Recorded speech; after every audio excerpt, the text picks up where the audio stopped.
जीवन में किसी लोक एमती मिलती जो मैंने सब बेले अन्य को कष्ट दियंती दुख दियंती से बहुत भल लगे किंतु एटी प्रश्न उठुची आमे सेठी कौन करबा उचित।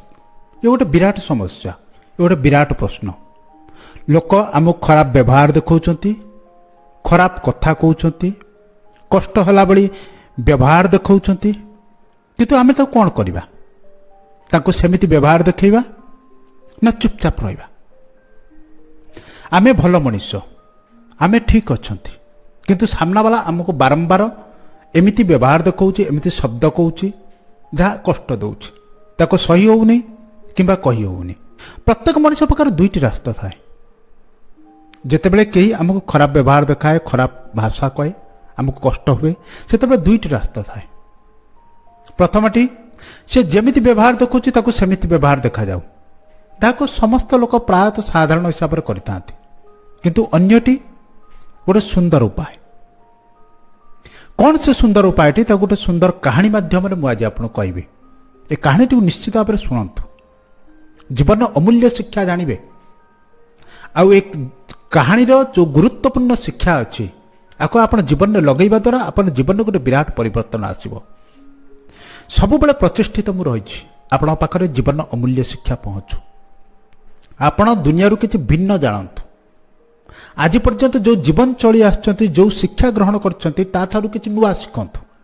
जीवन में किछि नुआ परिवर्तन आसु। यदि प्रथम थर पर मत शुणुंट चैनल टी निश्चित भाव में सब्सक्राइब करूँ, ए वीडियो को लाइक करूँ और अन्य मान सहित शेयर करूँ। ये गोटे सुंदर कहानी, गोटे अमूल्य शिक्षा। आमे ठीक अच्छे, आमे बहुत भल, किंतु सामना वाला सब बेले खराब व्यवहार देखौछ, सब बेले बाधिला बड़ी शब्द कहूँ। आपण गोटे छोट कथा कही रखुଛି। कौन से गोटे रास्ता रे गोटे पागला षंढ दौड़ुଛି।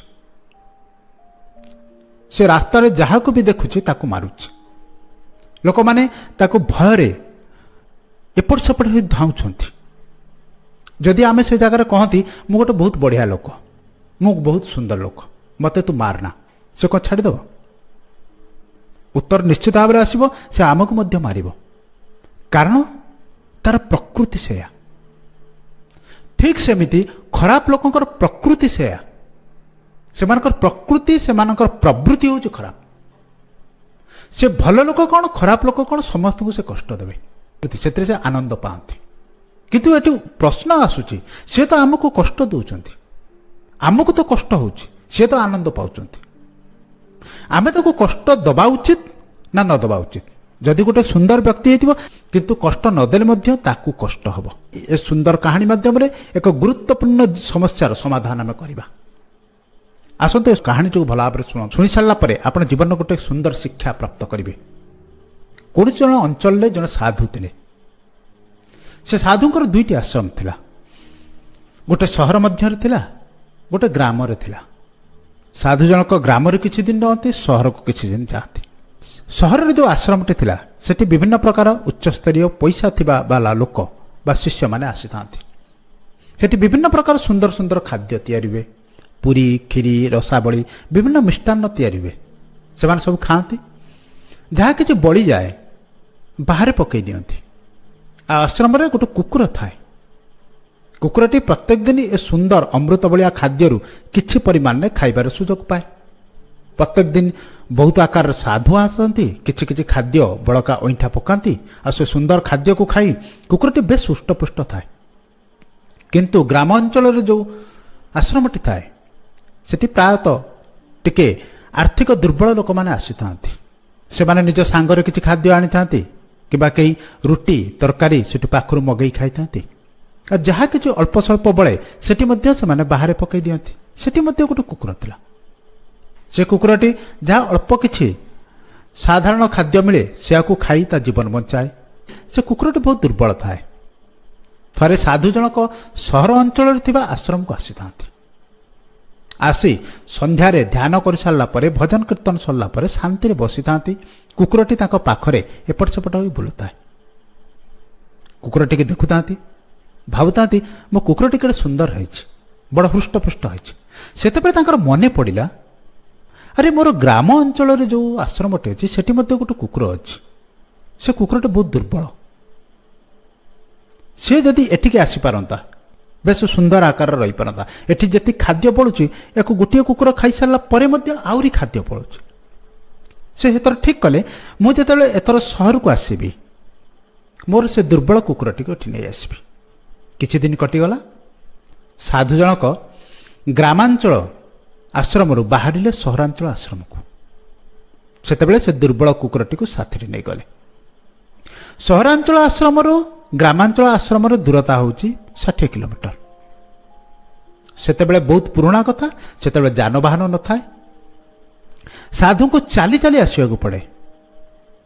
ଆଉ ସାଧୁ ଯେତେବେଳେ ଚାଲିକି ଆସନ୍ତି ତାଙ୍କୁ ପାଖାପାଖି 5 ଦିନ ଲାଗେ। ପ୍ରତ୍ୟେକ ଦିନ ସେ ପାଖାପାଖି 10-12 କିଲୋମିଟର ଚାଲିଥାନ୍ତି। ପ୍ରଥମ ଦିନଟି ସହର ଅଞ୍ଚଳକୁ ଯିବା ପାଇଁ ଯେତେବେଳେ ନିଷ୍ପତ୍ତି କଲେ ଯେ ଦୁର୍ବଳ କୁକୁରଟିକୁ ଧରି ବାହାରିଲେ, ପ୍ରଥମ ଦିନରେ ସେ ପାଖାପାଖି 10-12 କିଲୋମିଟର ଚାଲିଲେ। ସନ୍ଧ୍ୟା ହେଇ ଆସିଲା, ଦେଖିଲେ ପାଖରେ ଗୋଟେ ଗାଁ ଅଛି। ତାକୁ ଲାଗିଲା ଏଇ ସ୍ଥାନରେ ଆମେ ରହିଯିବା ଉଚିତ, କାହିଁକିନା ଏତେ ଅଧିକା ରାତି ହେଲାଣି, ଆଉ ଆଗକୁ ଯିବାଟା ଠିକ୍ ନୁହଁ। ଏଇଠି କାହା ଘରେ ଟିକେ ଆଶ୍ରୟ ନେଇ ତା ଘରେ କିଛି ଟିକେ ଖାଦ୍ୟ ଗ୍ରହଣ କରି ବିଶ୍ରାମ ନେଲେ ସକାଳୁ ଉଠି ଆମେ ପୁଣି ଚାଲିବା। ଯେତେବେଳେ ଏ କଥା ଠିକ୍ କରି ଗ୍ରାମ ମଧ୍ୟକୁ ପ୍ରବେଶ କରିବା ପାଇଁ ଇଚ୍ଛା ପ୍ରକାଶ କରିଛନ୍ତି, ସେତେବେଳେ ସେ ଗାଁରେ ଯେତେ ସବୁ କୁକୁର ଥାନ୍ତି ଏ ଦୁର୍ବଳ କୁକୁରଟିକୁ ଦେଖି ପ୍ରବଳ ଆକାରରେ ଭୁକିବାକୁ ଆରମ୍ଭ କଲେ। ଆପଣମାନେ ସମସ୍ତେ ଜାଣନ୍ତି ପ୍ରତ୍ୟେକ କୁକୁର ତା ଅଞ୍ଚଳରେ ସିଂହ ଥାଏ। ସେ ତା ଏରିଆ ଭିତରେ ଗୋଟେ ସିଂହର ବଳ ଥାଏ। ତେଣୁ ସେ ଅଞ୍ଚଳର କୁକୁରମାନେ ଏ ସାଧୁଙ୍କୁ ଆଉ ସେ ଦୁର୍ବଳ କୁକୁରଟିକୁ ପ୍ରବେଶ କରିବା ପାଇଁ ଅନୁମତି ଦେଲେ ନାହିଁ। ସାଧୁ ଜଣ କହିଲେ ଠିକ୍ ଅଛି, ନିଷ୍ପତ୍ତି କଲେ ପୁଣି ଆଗକୁ ଯିବା ପାଇଁ। ଫାଙ୍କା ରାସ୍ତା, ପୁଣି ଚାଲୁ ଚାଲୁ ଗୁଡ଼ାଏ ରାସ୍ତା ଚାଲିଲେ। ସକାଳ 3ଟା-4ଟା ବେଳେ ପୁଣି ଗୋଟିଏ ଅଞ୍ଚଳ ପହଞ୍ଚିଲା। ସେଠି ଭାବିଲେ ଏ ଅଞ୍ଚଳ ମଧ୍ୟ ଟିକେ ବିଶ୍ରାମ ନେଇଯିବା, ଆଉ ଆଗକୁ ଚାଲି ହେବ ନାହିଁ। ସେଠି ଯେତେବେଳେ କୁକୁରକୁ ଧରି ପ୍ରବେଶ କଲେ, ସେ ଅଞ୍ଚଳର ବାହାରେ ଗୋଟେ ଛୋଟ କୁକୁରଟେ ଥାଏ। ଗାଁର ବାହାରେ କୁକୁରମାନେ ଶୋଇଥାନ୍ତି। ଛୋଟ କୁକୁରଟି ଯେତେବେଳେ ଦେଖିଲା ଏ ଦୁର୍ବଳ କୁକୁରଟିକୁ, ବହୁତ ବଡ଼ରେ ଚିତ୍କାର କଲା, ଭୁକିବା ଆରମ୍ଭ କଲା। ଆଉ ଆର ଭୁକିବା ଶବ୍ଦ ଶୁଣି ଗାଁରେ ଯେତେ ସବୁ କୁକୁର ଥିଲେ ସମସ୍ତେ ମାଡ଼ି ଆସିଲେ। ସାଧୁ ଜଣକ ଦେଖିଲେ ଏଠି ମଧ୍ୟ ରହିବା ଅସମ୍ଭାଳ। ସେ ପୁଣି ଚାଲିଲେ। ଏମିତି ଚାଲୁ ଚାଲୁ ଗୋଟେ ଦିନ ସମ୍ପୂର୍ଣ୍ଣ ରୂପେ ଚାଲିଗଲା। ମଝିରେ ଟିକେ ବିଶ୍ରାମ ନେଉଥାନ୍ତି, କିଛି ଖାଦ୍ୟ ଖାଉଥାନ୍ତି, ଚାଲୁଥାନ୍ତି। ପୁଣି ତୃତୀୟ ଗାଁରେ ଯେତେବେଳେ ପ୍ରବେଶ କଲେ ସମାନ ଅବସ୍ଥା ହେଲା। ସାଧୁ ଜଣକ ଦେଖିଲେ ଆଉ ବିଲକୁଲ କୌଣସି ଗାଁ ମଧ୍ୟରେ ପ୍ରବେଶ କରିହେବ ନାହିଁ ଯେପର୍ଯ୍ୟନ୍ତ କୁକୁରଟି ମୋ ସାଙ୍ଗରେ ଅଛି। ତେଣୁ ସାଧୁ କ'ଣ କଲେ ନା ଗ୍ରାମକୁ ପ୍ରବେଶ ନ କରି ରାସ୍ତାରେ ଥିବା ଗଛ ମୂଳେ ଟିକେ ଟିକେ ଆଶ୍ରୟ ନେଲେ, ଖାଦ୍ୟ ଗ୍ରହଣ କଲେ, ଆଉ ଗନ୍ତବ୍ୟସ୍ଥଳରେ ବାହାରିଲେ ସହରର ଆଶ୍ରମରେ ପହଞ୍ଚିବା ପାଇଁ। କିନ୍ତୁ ସୁନ୍ଦର କଥା ହେଉଛି ସାଧୁ ଜଣକ ମାତ୍ର 2 ଦିନ ମଧ୍ୟରେ ସହରାଞ୍ଚଳ ଆଶ୍ରମରେ ଗ୍ରାମାଞ୍ଚଳ ଆଶ୍ରମରୁ ଚାଲି ଚାଲି କୁକୁର ସହିତ ଯାଇ ପହଞ୍ଚିଗଲେ। କୁକୁରଟିକୁ ସେ ସହରରେ ଥିବା ସୁନ୍ଦର ଆଶ୍ରମରେ ଛାଡ଼ିଦେଲେ। କୁକୁରଟି ଆନନ୍ଦରେ ଖେଳିଲା। ଯେତେବେଳେ ସନ୍ଧ୍ୟାବେଳେ ବିଭିନ୍ନ ପ୍ରକାର ଶିଷ୍ୟମାନେ ଜ୍ଞାନ ଗ୍ରହଣ କରିବା ପାଇଁ ଆସିଲେ, ସେତେବେଳେ ସାଧୁ ଜଣକ ଏ ଅମୂଲ୍ୟ ଶିକ୍ଷାଟି ଦେଲେ। ସେତେବେଳେ ସେ କହିଲେ, ମୁଁ ଗ୍ରାମାଞ୍ଚଳରୁ ସହରାଞ୍ଚଳକୁ ଆସିବା ପାଇଁ ମୋତେ 5 ଦିନ ଲାଗେ, କିନ୍ତୁ ଏ କୁକୁରଟି ଯୋଗୁଁ ମୁଁ ଆଜି 2 ଦିନରେ ଆସି ପହଞ୍ଚିଛି।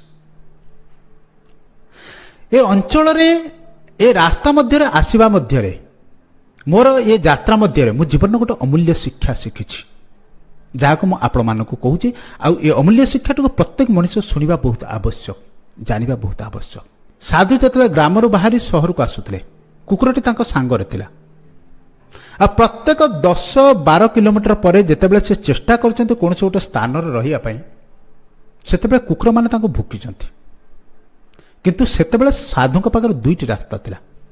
ପ୍ରଥମ ରାସ୍ତାଟି ସେ କୁକୁରମାନଙ୍କୁ ଶକ୍ତ ପ୍ରହାର କରିବା, ଘଉଡ଼େଇ ଦେବା, ଆଉ ସେ ଗାଁରେ ବିଶ୍ରାମ ନେବା। ପ୍ରତ୍ୟେକ କ୍ଷେତ୍ରରେ ସେ ଯଦି ଚାହିଁଥାନ୍ତେ ଏ କାର୍ଯ୍ୟ କରିପାରିଥାନ୍ତେ। ଯେଉଁ କୁକୁରମାନେ ଆସିଥିଲେ ତାଙ୍କୁ ସେ ପ୍ରହାର କରିଥାନ୍ତେ, ଭଗେଇ ଦେଇଥାନ୍ତେ, ସେ ଜାଗାରେ ଆଶ୍ରୟ ନେଇଥାନ୍ତେ। ଏ ସମ୍ଭବ ଥିଲା। ଯଦି ଏ କାର୍ଯ୍ୟ କରିଥାନ୍ତେ ସାଧୁ ଜଣକ 5 ଦିନ ପରେ ଆସି ଏଠି ପହଞ୍ଚିଥାନ୍ତେ, କିମ୍ବା ହୁଏତ ଆହୁରି ବିଳମ୍ବ ଲାଗିପାରିଥାନ୍ତା। କାରଣ କୁକୁରକୁ ଘଉଡ଼େଇବାରେ ମଧ୍ୟ ତାଙ୍କର କିଛି ସମୟ ଯାଇଥାନ୍ତା, ଶକ୍ତି ଯାଇଥାନ୍ତା। କିନ୍ତୁ ସେ ସେମାନଙ୍କ କଥା ନ ଶୁଣି ସେ କୁକୁରଙ୍କୁ ନ ଘୋଡ଼େଇ ସିଧା ସିଧା ଚାଲିଥିଲେ ବୋଲି 5 ଦିନ ଜାଗାରେ 2 ଦିନରେ ଆସି ତାଙ୍କ ଆଶ୍ରମରେ ପହଞ୍ଚିଥିଲେ। ଇଏ ଏକ ସତ୍ୟ କାହାଣୀ, ଏ ଜଣେ ମହାନ ଗୁରୁଙ୍କ ଜୀବନର ସତ୍ୟ କାହାଣୀ। ଏ ଅମୂଲ୍ୟ ଶିକ୍ଷାଠୁ ଆପଣମାନେ ନିଶ୍ଚିତ ଭାବରେ ବୁଝନ୍ତୁ। କୁକୁରକୁ ଘୋଡ଼େଇବା ତାଙ୍କ ପାଖରେ ଗୋଟେ ଉପାୟ ଥିଲା, ତାଙ୍କ ପାଖରେ ଗୋଟେ ମୌକା ଥିଲା, କିନ୍ତୁ ସେ ମୌକାଟିକୁ ଗ୍ରହଣ କଲେ ନାହିଁ, ଯାହାକୁ 99% ସାଧାରଣ ଲୋକ କରିଥାନ୍ତି। ଯେ ଆମକୁ ଯଦି କେହି କଷ୍ଟ ଦେଲା ଆମେ ତାକୁ ତୁରନ୍ତ କଷ୍ଟ ଦେବା, ଆମକୁ ଯଦି କେହି ଖରାପ ବ୍ୟବହାର ଦେଖେଇଲା ଆମେ ତାକୁ ତୁରନ୍ତ ଖରାପ ବ୍ୟବହାର ଦେଖେଇବା। ଦ୍ୱିତୀୟଟି, ଚୁପଚାପ ରହି ନିଜ କାର୍ଯ୍ୟରେ ମନ ଧ୍ୟାନ ଲଗାଇବା। ଈଶ୍ୱରଙ୍କ ପାଖରେ ହେଉ, ନିଜ କର୍ମରେ ହେଉ, ନିଜ ଗୁରୁଙ୍କ ପାଖରେ ହେଉ, ନିଜର ଲକ୍ଷ୍ୟ ଉପରେ ହେଉ ଧ୍ୟାନ ଲଗାଇବା। ଆପଣ ଯଦି ତାଙ୍କୁ ପ୍ରହାର ନ କରି ଆପଣଙ୍କର ସମସ୍ତ ଶକ୍ତି ଆପଣଙ୍କର ଲକ୍ଷ୍ୟ ଉପରେ ନିବେଶ କରୁଛନ୍ତି, ଲକ୍ଷ୍ୟ ଉପରେ ଆପଣ ନିର୍ଦ୍ଧାରିତ କରୁଛନ୍ତି, ଆପଣ ଜାଣିପାରିବେନି ଆପଣଙ୍କର ଲକ୍ଷ୍ୟ ଯେତିକି ସମୟ ମଧ୍ୟରେ ପ୍ରାପ୍ତ ହୋଇଥାନ୍ତା ତାର ଅଧା ସମୟ ମଧ୍ୟରେ ପ୍ରାପ୍ତ ହୋଇଯିବ। ଆମେ ଜୀବନରେ ବହୁତ ବଡ଼ ଭୁଲ କରନ୍ତି। ଯେଉଁ ଲୋକ ଆମକୁ କଷ୍ଟ ଦେଉଛି ସେମାନଙ୍କ ପ୍ରବୃତ୍ତି ହେଉଛି, ସେମାନଙ୍କ ପ୍ରକୃତି ହେଉଛି କଷ୍ଟ ଦେଇ ଆନନ୍ଦ ପାଇବା। କିନ୍ତୁ ଆମେ ତାଙ୍କ ପଛରେ ଲାଗି ତାଙ୍କର ପ୍ରତିଶୋଧ ନେବା ପାଇଁ ଚିନ୍ତା କରି କିମ୍ବା ସେମିତି ବ୍ୟବହାର ଦେଖାଇ ଆମ ଜୀବନର ଅର୍ଦ୍ଧାଧିକ ଉର୍ଜା ଶକ୍ତି ସେ ସମୟରେ ଲଗେଇଥାନ୍ତି, ତାଙ୍କ ପଛରେ ଲଗେଇଥାନ୍ତି। ବହୁତ ସମୟ ଆମେ ଚିନ୍ତିତ ହୋଇଥାନ୍ତି, ପ୍ରତିଶୋଧର ଅଗ୍ନିରେ ଜଳିଥାନ୍ତି, ଯାହାଦ୍ୱାରା କି ଆମ ଶରୀରର ଶକ୍ତି ମାନସିକ ଶକ୍ତି ଦୁଇଟି ଯାକ କ୍ଷୟ ହୁଏ। କିନ୍ତୁ ଯଦି ତାଙ୍କର ପ୍ରବୃତ୍ତିକୁ ତାଙ୍କ ପାଖରେ ରଖି ତାଙ୍କୁ ଜୀବନରୁ ଟିକେ ଦୂରେଇ ଦେଇ ଆମର ସମସ୍ତ ଶକ୍ତି, ସମସ୍ତ ଏନର୍ଜି, ସମସ୍ତ ଉର୍ଜାକୁ ଆମେ ଆମ ଲକ୍ଷ୍ୟରେ ଲଗାନ୍ତି, ଈଶ୍ୱରଙ୍କ ଉପରେ ଲଗାନ୍ତି, ଆମ କର୍ମରେ ଲଗାନ୍ତି, ଆମେ ଜୀବନରେ ବହୁତ ଜଲ୍ଦି ସଫଳତା ପ୍ରାପ୍ତ କରିବା। ଇଏ ଏକ ସୁନ୍ଦର ଶିକ୍ଷା, ଇଏ ଏକ ଜୀବନର ଏକ ବିପରୀତ ଶିକ୍ଷା। ଜୀବନରେ ସବୁବେଳେ ସଫଳତାର ଯାହା ନିୟମ ଥାଏ ସାଧାରଣ ନିୟମ ଠାରୁ କିଛି ଅଲଗା ଥାଏ। ଆମେ ଆଜି ପର୍ଯ୍ୟନ୍ତ ଜାଣିଥିଲେ ଆମକୁ ଯଦି ଯେ କଷ୍ଟ ଦେଉଛି ଆମେ ତାକୁ ତୁରନ୍ତ ଜବାବ ଦେବା ଉଚିତ, କିନ୍ତୁ ଅଧିକାଂଶ କ୍ଷେତ୍ରରେ ଇଏ ଏକ ଭୁଲ ନିଷ୍ପତ୍ତି ଭାବରେ ସାବ୍ୟସ୍ତ ହୁଏ। କାରଣ ଯେଉଁ ଲୋକ କଷ୍ଟ ଦେଉଛି ତାର ପ୍ରବୃତ୍ତି, ତାର ଲକ୍ଷ୍ୟ ବୋଲି ଜୀବନରେ ହୁଏତ କିଛି ନଥାଇପାରେ, କିନ୍ତୁ ଆମେ ଯଦି ତା ସହିତ ପଡ଼ି ସେଭଳି ବ୍ୟବହାର ଦେଖାଉଛନ୍ତି ଆମ ଜୀବନର ବଡ଼ ଉଚ୍ଚତମ ଲକ୍ଷ୍ୟ ହୁଏତ ଆମ ଜୀବନରୁ ନିବୃତ୍ତ ହୋଇଯାଇପାରେ। ଆମ ଜୀବନର ଲକ୍ଷ୍ୟ କିଛି ଅଲଗା। ଆମ ଜୀବନର ଲକ୍ଷ୍ୟ ହେଉଛି ଶାନ୍ତିରେ ରହିବା, ଆନନ୍ଦରେ ରହିବା, ଆମ ଜୀବନର ଉଚ୍ଚତମ ଲକ୍ଷ୍ୟକୁ ପ୍ରାପ୍ତ କରିବା, ସୁନ୍ଦର ହିସାବରେ ଚଳିବା। ତେଣୁ ରାସ୍ତାରେ ବୁଲୁଥିବା ଷଣ୍ଢ, ପାଗଳା ଷଣ୍ଢ, ତାର କାର୍ଯ୍ୟ ହେଉଛି ଲୋକଙ୍କୁ ବିନ୍ଧିବା, ଲୋକଙ୍କୁ କଷ୍ଟ ଦେବା, ଲୋକଙ୍କୁ ମାରିବା। କିନ୍ତୁ ଆମର କାମ ହେଉଛି ତାକୁ ସାଇଡ୍ କରି, ତାକୁ ପାର୍ଶ୍ୱରେ ରଖି, ତାଠାରୁ ଦୂରେଇ ରହି ଆମେ ଆମ କାର୍ଯ୍ୟରେ ବ୍ୟସ୍ତ ରହିବା। ସେ ଆମ କର୍ମ ହେଉ, ଆମ ଗୁରୁଭକ୍ତି ହେଉ, ଆମ ଈଶ୍ୱର ଭକ୍ତି ହେଉ, କିମ୍ବା କୌଣସି ଉଚ୍ଚତମ ଲକ୍ଷ୍ୟ ପ୍ରାପ୍ତି ହେଉ, ତାହା ଉପରେ ଆମେ ଫୋକସ୍ କରିବା, ତା ଉପରେ ଆମେ ଧ୍ୟାନ କେନ୍ଦ୍ରିତ କରିବା, ଯାହାଦ୍ୱାରା କି ଆମେ 100% ଆମ ଜୀବନର ଯାହା ପରମ ଉଦ୍ଦେଶ୍ୟ, ଆମ ଜୀବନର ଯାହା ପରମ ଲକ୍ଷ୍ୟ, ସେ କର୍ମକୁ ହିଁ ଆମେ କରିବା। ଆମ ଜୀବନର ଉଦ୍ଦେଶ୍ୟ କିଛି ଅଲଗା। ତେଣୁ ଏ ସୁନ୍ଦର କାହାଣୀଟି ଆପଣଙ୍କୁ ଜୀବନର ଉଦ୍ଦେଶ୍ୟ ପ୍ରାପ୍ତ କରିବାରେ ସାହାଯ୍ୟ କରିବ। ତେଣୁ ନିଶ୍ଚିତ ଭାବରେ ଏ କାହାଣୀଟିକୁ ସବୁବେଳେ ମନେ ରଖିବେ। ଜୀବନର ପ୍ରଥମ ରାସ୍ତାଟିକୁ ନ ବାଛି ଜୀବନର ଯେଉଁ ଉଚ୍ଚତମ ରାସ୍ତା ତାକୁ ବାଛିବେ। ଏ ଭିଡ଼ିଓଟିକୁ ନିଶ୍ଚିତ ଭାବରେ ଲାଇକ୍ କରିବେ, ସେୟାର କରିବେ। ମୋ ସହିତ ଯୋଡ଼ି ହେବା ପାଇଁ ଚାହୁଁଛନ୍ତି ଚ୍ୟାନେଲଟିକୁ ସବସ୍କ୍ରାଇବ୍ କରିବେ। ପୁଣି ଆପଣମାନଙ୍କ ସହିତ ଦେଖାହେବ ଜୀବନର କିଛି ଅମୂଲ୍ୟ ଶିକ୍ଷା ମାଧ୍ୟମରେ। ଆଜି ପାଇଁ ଏତିକି, ଧନ୍ୟବାଦ।